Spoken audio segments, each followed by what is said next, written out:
Então, continuando aqui a terceira parte, o eu de Zaratustra se uniu ao Jesus natânico.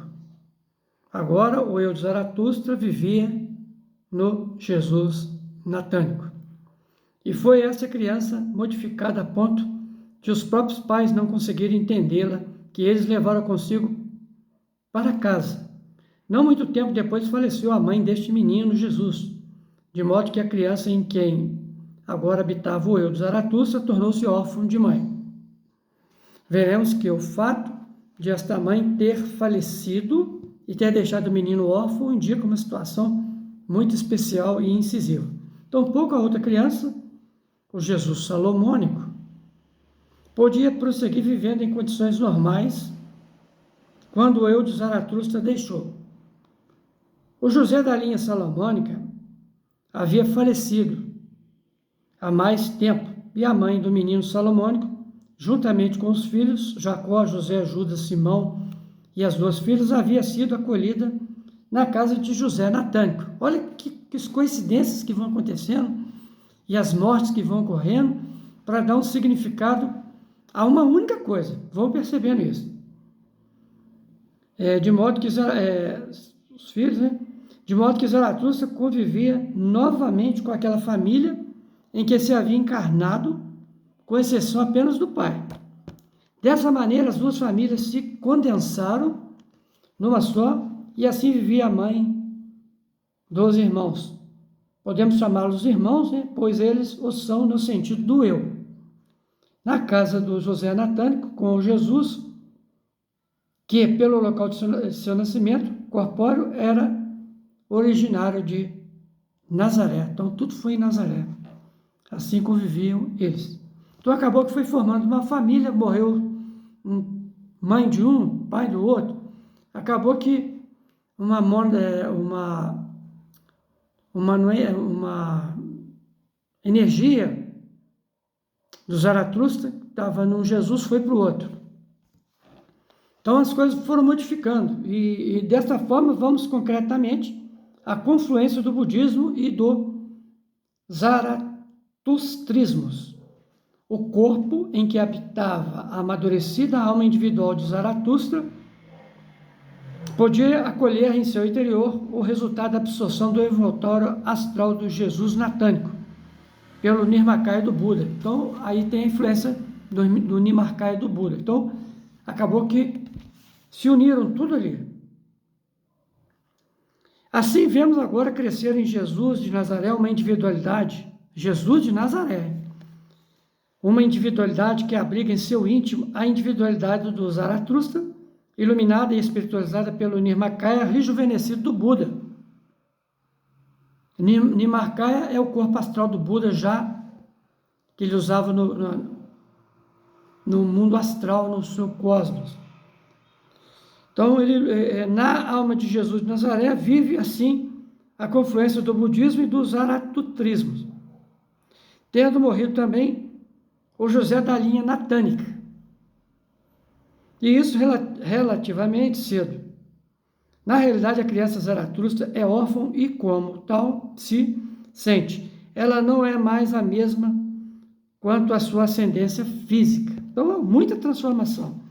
Espiritualmente, é o Zaratustra ressurgido, de conformidade com a sua ascendência física.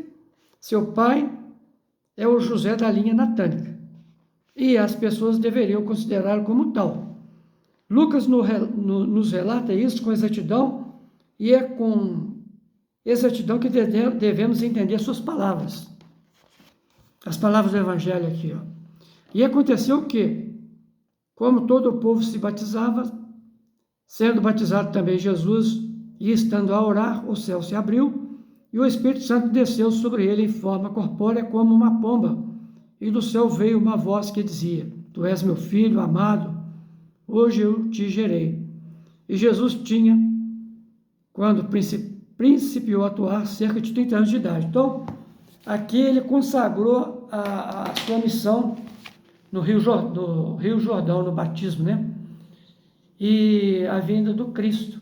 Então, toda essa história de trocas de eu, de dois pais, duas mães, dois Jesus, justamente para não... Era uma forma de proteção, que eu vejo isso como uma forma de proteção, de segredo,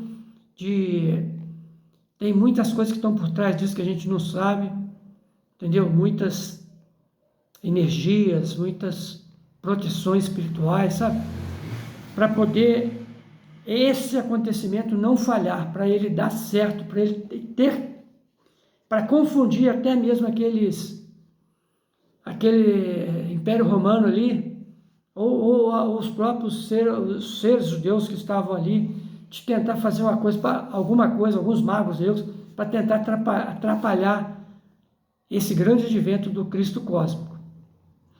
Então, sim, foi necessário, às vezes a gente não tem muita paciência, acha isso tudo muito confuso, né? Porque tem o eu daqui, o eu dali, e morre isso, entendeu? Então, mas isso tudo foi necessário pelo evangelista Lucas para acontecer esse grande advento. Entendeu? Então, essas individualidades que se acoplaram no corpo astral de Jesus, no corpo etérico físico e no eu dele, foram justamente mônadas que participaram nesse grande advento aí, cósmico, para ajudar a humanidade que estava necessitando na época, porque estava passando por muitos transtornos, né? Por muitas coisas erradas, muitas desarmonias, completamente igual ao mundo hoje. Então, esse Jesus, através do seu sangue derramado na cruz, e todas essas inteligências que vieram apoiá-lo, ajudar, realizou o seu trabalho, graças a Deus. Então, isso aqui é apenas um outro ponto de vista, porque aqui no livro tem muitos outros detalhes. Mas se eu for falar de todos os detalhes do Buda, do Zaratustra, todos esses detalhes, vai ficar muito grande esses vídeos aí. Então, assim, só para a gente ter uma ideia que Jesus, pelo que eu já li aqui, um momentinho só, vou ver se eu acho aqui, um momentinho só. Eu acho que vou ter que fazer um outro vídeo aqui, mas eu vou ler aqui alguma coisa aqui, porque tudo que você pega aqui é interessante. O que significa o ingresso do Cristo no mundo? Significa que, ao bem compreender o Cristo, o homem aprende a fazer uso total da sua autoconsciência, aprende a impregnar com ele sua consciência do eu, que seu eu adquire completo e total domínio sobre tudo que existe em seu íntimo. Este eu autoconsciente é o que irá reconquistar novamente tudo o que a humanidade foi perdendo no decorrer dos tempos.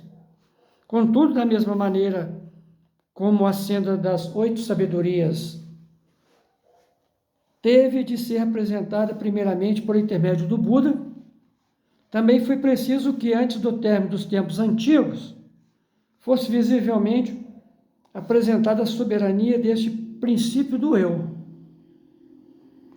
sobre tudo o que possa existir no mundo como processo da corporalidade exterior.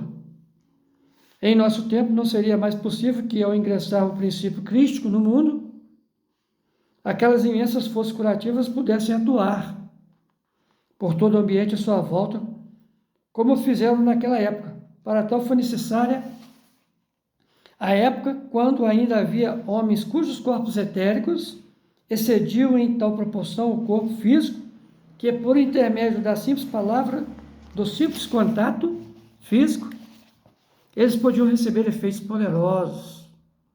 Está vendo um dos grandes mistérios aí? Dos quais podem restar hoje, no máximo, algumas fracas reminiscências. Você vê o poder do Cristo. Hein? Então, esse eu que ele fala aqui é o eu que cada um vai ter que despertar dentro de si, que é essa energia crística, para poder fazer a mesma coisa que ele fez. E a humanidade principiou a desenvolver o eu, a partir disso, para poder primeiramente compreender o que? O Cristo. e a partir daí reconquistar o que um dia perderam. Então eu vou terminar aqui, eu vou fazer um outro vídeo aqui para a gente fechar esse assunto aqui, falou que eu achei muito interessante.